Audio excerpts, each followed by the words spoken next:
quilty friend, it's Carolina Moore, your favorite sewing and quilting YouTuber, and I'm wearing my Accuquilt Go shirt today, so of course that must mean that we are playing with the Accuquilt, and yes, you guessed it, we are right. We are doing the Go Pincushion today. This pincushion is made using the box bag die that I designed for Accuquilt, so let's get started.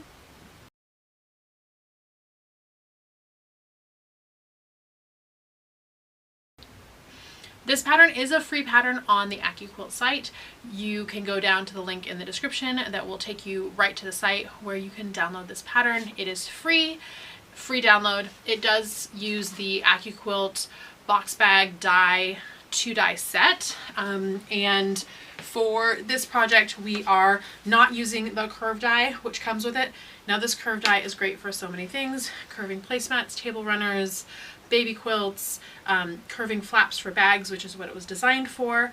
But there's so many curves that you can cut with this corner of the Accuquilt 2-die set. And we are going to be using this part of the die, which is the box corner.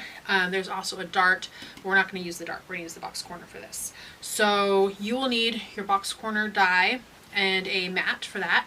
You'll need an iron. You will also need a 5-inch finished square. Now I'm going to tell you that we're actually going to adjust this pattern a little bit for this video, because I want you to be able to make this pattern fully using the Go Me, which is the smaller Accuquilt machine that we're going to be using today. So I went and grabbed this die right here, which is the 4 3/4 inch square. It is a little smaller. This one, the bigger one, is at 5.5. This is the 4 3/4 inch. So this is smaller. It's going to make us a little bit smaller pincushion, but I'm totally fine with that. No problems with a little bit smaller pincushion. It'll still be super cute, perfect for what we need. And that way you can make the whole thing on the Accuquilt Go Me. If you have the 5.5 inch die, which finishes at 5 inches, great, perfect, use that one. Especially if you have that die, you probably have a Go or a Go Big that you can cut that with. But on the little Go Me, we can't cut that big square die on the Go Me. So I went and I picked the biggest square that I had in my die collection that uses the Go Me. And you'll see that it actually has my name written on it. I actually used this die many moons ago when I taught a kids quilt camp. And I wanted to make sure this die came back to me. So that's why my name is on there. Okay, so we have our dies. We're also going to need fabric for our pincushion. I'm using fabric from the Art Gallery Fabrics So Obsessed line. This is leftover fabric from the lining of the bag that I made in the bag video. And then some fusible fleece. We also want some crushed walnut shells. You can get crushed walnut shells all kinds of places. You can find it on Amazon. You can find it at your local quilt shop. The pet store will sell crushed walnut shells. They're different, a little bit different depending on where you get them. I get mine from Amazon in big, huge boxes, and apparently they're used for like tumbling and cleaning up metal things. So that's what I get mine, and I get a big box, but you can get yours wherever. Okay, we're also going to need buttons. I went through my big button jar and I picked out a couple different button options.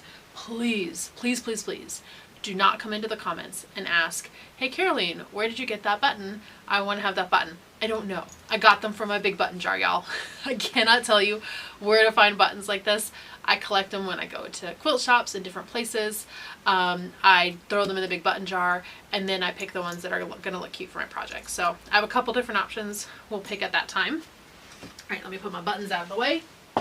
And then I have some big needles. I'm going to need a big tapestry needle. It will make this so much easier. If you don't have one, the longest embroidery needle you have should be okay, but a big tapestry needle makes this so much easier. And you're going to want some thicker thread. This is some pearl cotton, so it's thicker and will be great for putting that button on. Now my pearl cotton has some stains on the pearl cotton. No one's going to see it, so I'm not going to worry about that. If you would like to judge me for having stained pearl cotton and not having thrown this away, feel free. I'm judging me too. you can go ahead and judge me in the comments for that. That's fine.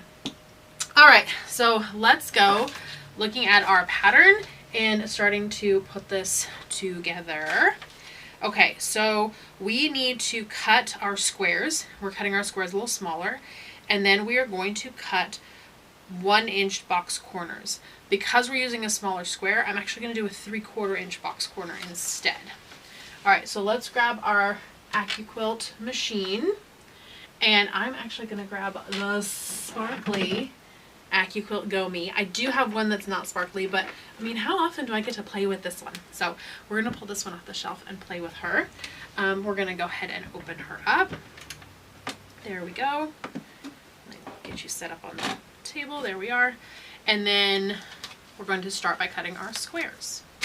So if you've never used an Accuquilt machine before, they are super easy to use and they make your cutting just so simple.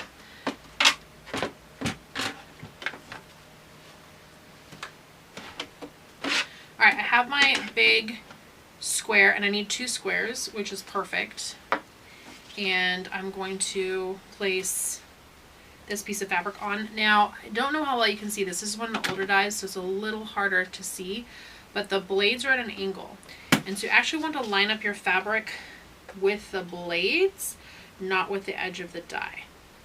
And I am using this really fun fabric.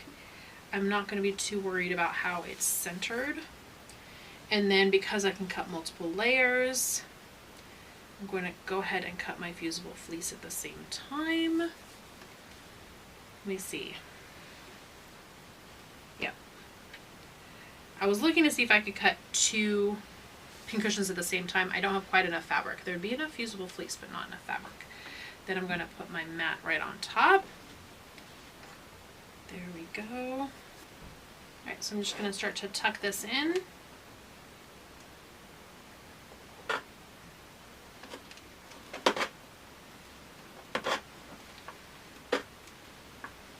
And spin it all the way through.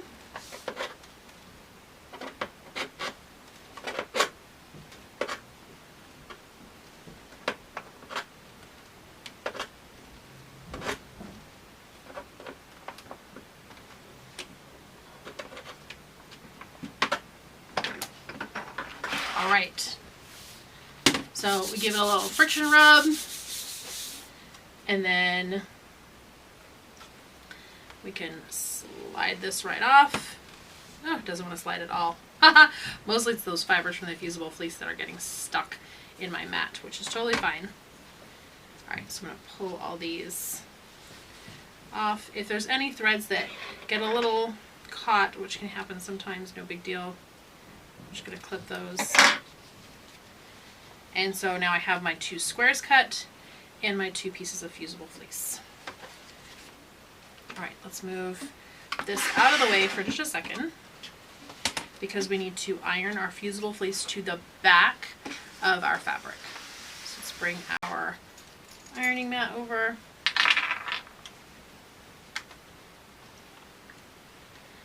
And you want to find the bumpy side of your fusible fleece, which has the adhesive, and then the adhesive should go to the back of the fabric.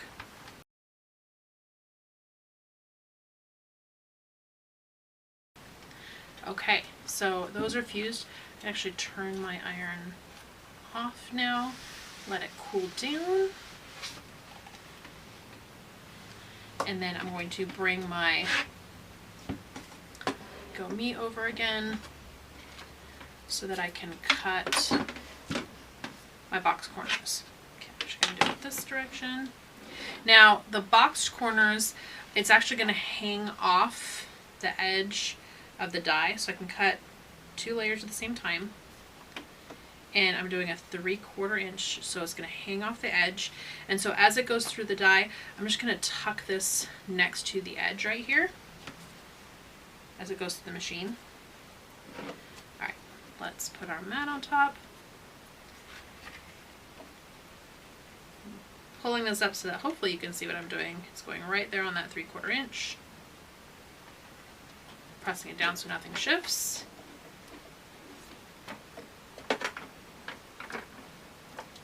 And we're sending it right through the machine.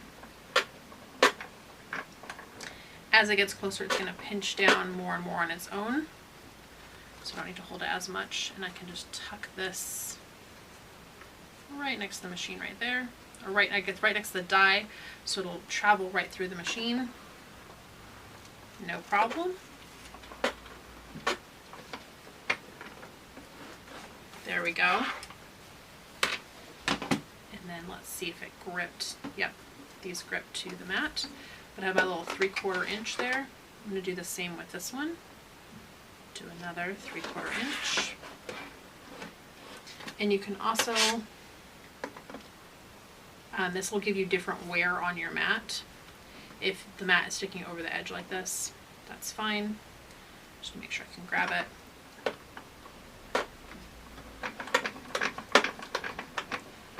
So get a little closer. Tuck this all in. So is it nice to have the bigger machines? Of course it is. The bigger your machine, the more dies you can use, the more the fabric fits through, and the Go Big is also electric, which is awesome. I love having the big electric machine, but that doesn't mean that you have to get one of the big expensive machines. You can do a lot with just the Go Me.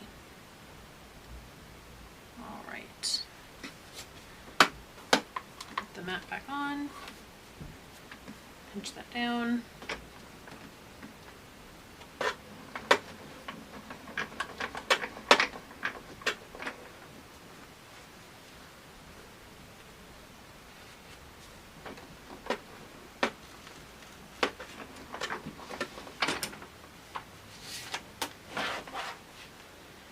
There we go.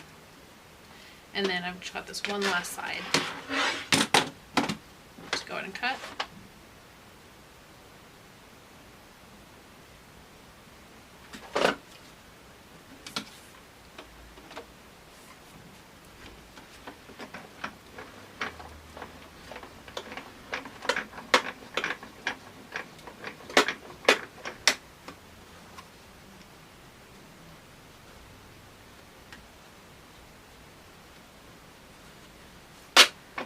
There we go. Alrighty, so we have cut the 4 corners on both our pieces. So that is all the cutting we need to do. Alright, now we're ready to sew our box corners. We can do that by just folding them in half on the diagonal like this. And we're going to sew and make sure to lock our stitches. So let's go ahead and do that on the machine. Bring it over to the machine. And because this is a pincushion, we want it to have lots of strength. So I'm just basically going to sew back and forth. So it's been stitched down 3 times. The whole seam, back and forth 3 times. They're short little seams. Even if you did the 1 inch box corner on them.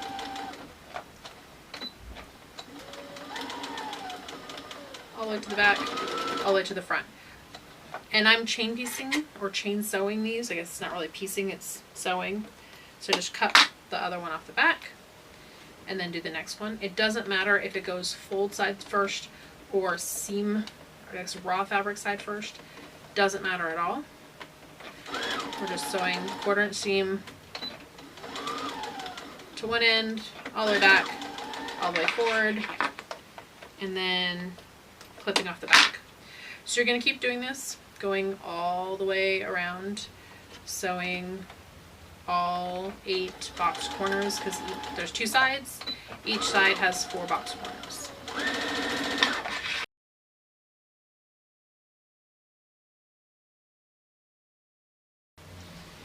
Alright, we have all 8 box corners done. We have these 2 little basket looking things. We're going to tuck one inside the other.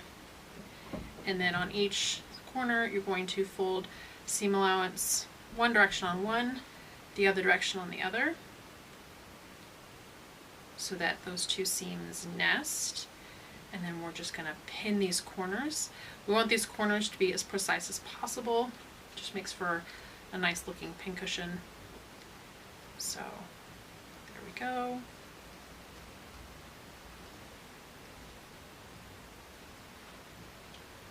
Another one.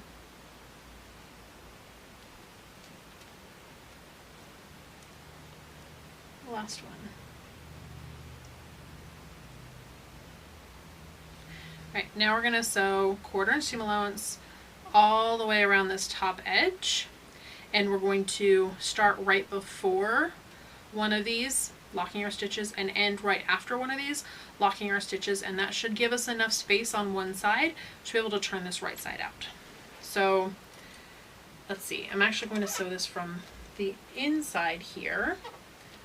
So I'm gonna kind of, instead of having the outside, the inside, and then I can squish this, oops, poking myself, squish this down a little bit, hopefully carefully, to be able to fit it here under the sewing machine.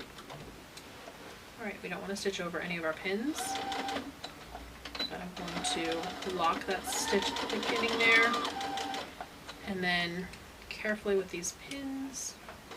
I don't want to poke myself, and I don't want the ends of the pins to get jammed up in the machine.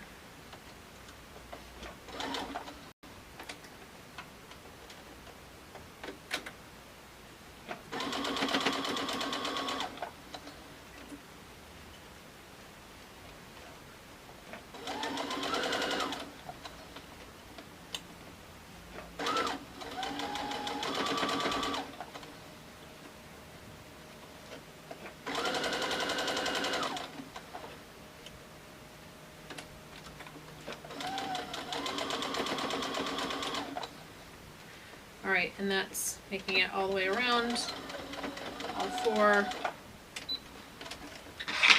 I'm going to leave myself a hole for turning and also for filling.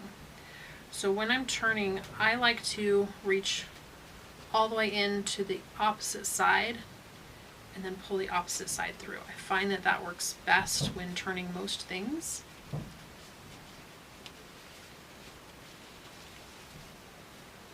And now I get an idea of what this cute little pincushion is looking like. Oh wow, that's actually really centered. I didn't even mean to do that. That looks super cute. Okay, we need to fill our pincushion up. And we're going to fill it with crushed walnut shells. Now I don't have a funnel here, so I'm going to go grab a tray to put underneath this because it can be messy and I don't want crushed walnut shells everywhere. And I'm actually just going to cut off the corner here to use this bag as a funnel. So let me grab a tray. Here we go. Just something to catch the shells that go everywhere, because they do, they will, it's fine. And that if I catch them in the tray, I'm just going to cut a little bit, doesn't need to be a ton, off that corner. And it's a good idea to have another bag to put this in if you have any leftover walnut shells at the end. Just going to fill this up. Oh, starting to get full.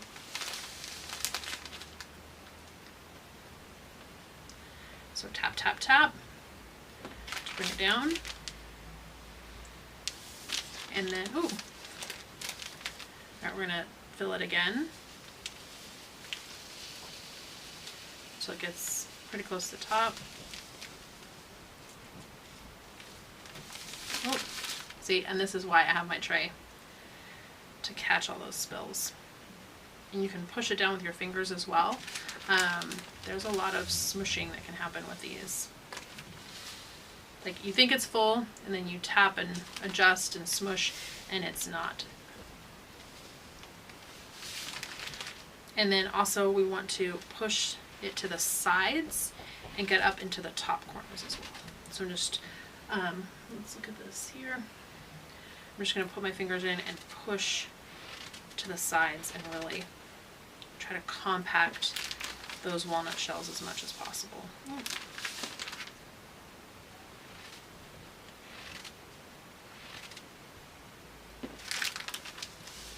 So we'll do this a couple times until it's really, really for real as full as possible. And even when it's really, really for real as full as possible, there's always more room. But you want to get this until you think there really can be no more room. Alright, I've grabbed my reading glasses for this next part because I'm going to thread my needle and then do a ladder stitch to close up the hole that we have. Now I left my tray here so that if I get any more spillage of crushed walnut shells, then it'll still be caught by the tray. If you're finding that you're getting a lot of crushed walnut shell spillage, then what you want to do is take a little piece of batting or some fluff, like polyfill fluff, and just kind of cover up the top layer right there, so that will keep your crushed walnut shells from escaping, and that way it'll be easier to close this up. Now I'm going to start with just 3 stitches in place, and those 3 stitches are going to be hidden. They're inside that 1/4 inch seam allowance there, and those 3 stitches in place will keep this my thread secure. Okay, let me bring it back to the beginning. There we go. All right, a ladder stitch looks exactly like a ladder. So it's a little stitch, and then it goes straight across, and then a little stitch,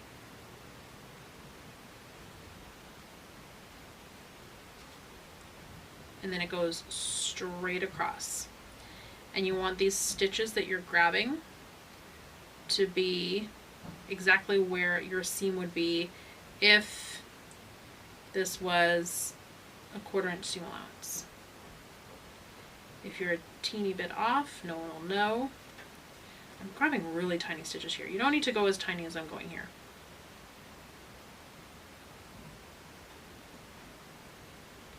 There we go. So straight across.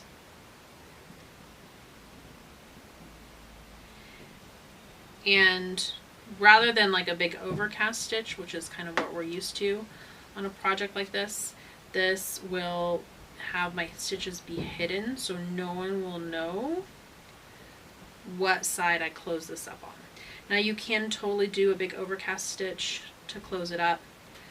People will just be able to tell where it was closed, but it's handmade, so do we really care? Now the cool thing about a ladder stitch is you can see all those little ladder rungs, and then when you pull, it tightens everything up and it disappears. So that's why we like our ladder stitch. All right, I'm going to pinch these 2 sides together a little bit. There we go. And I'm going to keep going on my ladder stitch, closing this up.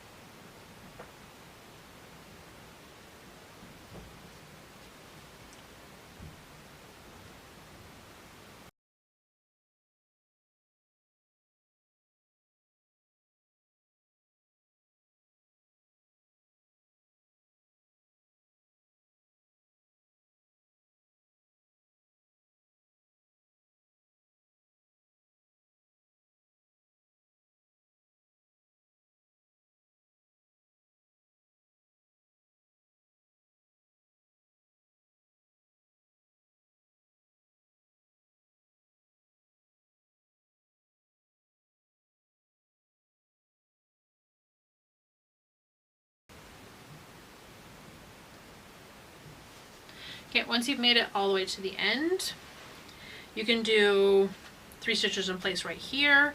You can bring this thread into a seam like corner over here where it will be even more hidden. I'm not too worried about it, so I'm just going to bring and do my little 3 stitches in place here. Now I prefer 3 stitches in place over a knot because I feel like it's more secure than a knot. Also, I spend so much of my life trying to get knots out of my thread that putting knots in my thread just feels backwards. Alright, so I think I did 3, we'll do a 4th one.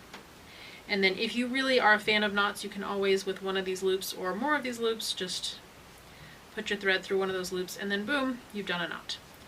So then we're going to grab this thread, bring it up somewhere else here in the pincushion, and then clip it. So there we go. Okay, we've sealed up our pincushion, and no matter how hard we thought we compacted this, it'll have some squish. There'll definitely be some give in this pincushion. That's just the nature of trying to compact those as hard as we can, but that's what we have our button for. So we planned for it not to be perfectly hard and squished. We're gonna grab our button now. And I have a couple options for my button. So let's take a look at my button options. I have this, which is simple, but this button's actually a little dirty, so I'd probably want to go clean it before I used it. I do love that the off-white color is pretty close to this off-white color. I think that'd be super cute. Also, ooh, I think I want this to be the top because this almost looks like I planned it that way. This one's a little more off, so I'm going to take the one where it looks like I planned it that way. I loved this. It looks very traditional, which is fun with this more modern print. But I think the one that I really want to go with is this flower right there. I think it's just going to add more interest to this. Although this simple is really, I don't know, is that too much? Okay, I'm going to go with the too much. That's totally fine. Okay. Now, if you followed the pattern exactly, you would have marked the center of your square. But because we did a different size square, I did not mark the center of my square. I can grab a ruler, or just to give me a point of reference, I'm going to eyeball it. That's going to be the center. And like that. That's going to be the center. Back. We are going to thread our tapestry needle. Oh, I'm going to need my reading glasses again. We're going to thread the tapestry needle, and we want both layers of thread. Now, because I'm using a button that has a shank on it, so this thing on the back that's a shank, instead of button like this that has eyes in it, it's going to be slightly different, but you can definitely do it both ways, and I have done it both ways. Okay, we're going to start on the bottom, go through that middle hole, and we're going to come up just to one side of middle. We want to give ourselves a decent amount of tail. I'm going to go through the button. Make sure that you hang on to that so that it doesn't get lost. Go to the other side of the hole, and then come up next to the hole here. We want to make sure that each time we're going not through the same hole, and that's going to be important. All right, we don't need to pull that all the way yet. Now I'm going to go next to here, and I'm going to bring this up also next to the hole. So the four holes that I'm making here are going to be on the four sides of that dot. I'm then going to go back through the shank button, or the shank of the button, and then make my fourth hole right here, and come up on the back.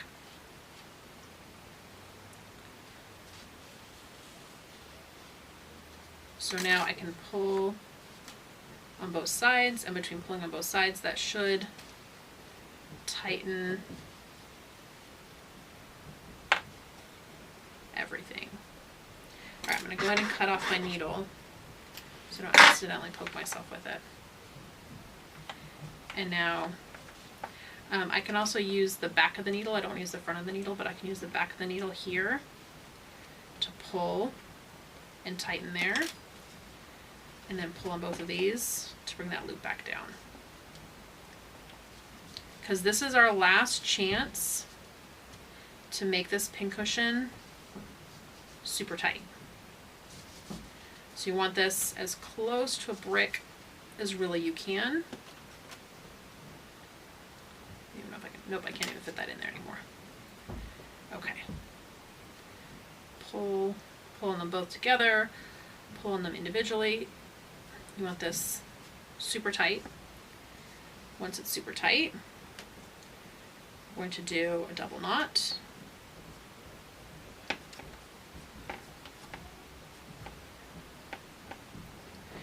So we're going to put these back on the tapestry needle.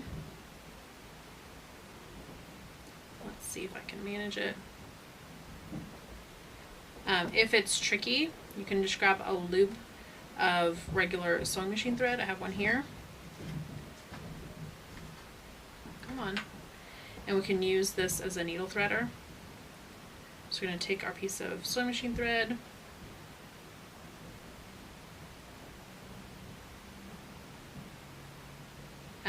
we want to come from this side. Hello. There we go. And then we can put this thread through that big loop, which is going to be easier. We may even need to do one at a time, but we can do both at this one. So if you have to do one at a time to get them on, that's totally fine. And now this is the one time we do want to go through one of the holes that we already went through. There we go. We're going to come up here on the side somewhere. And the reason we want to go through one of the holes that we've already gone through, come on, that's a lot, I know. That's a lot, you got this.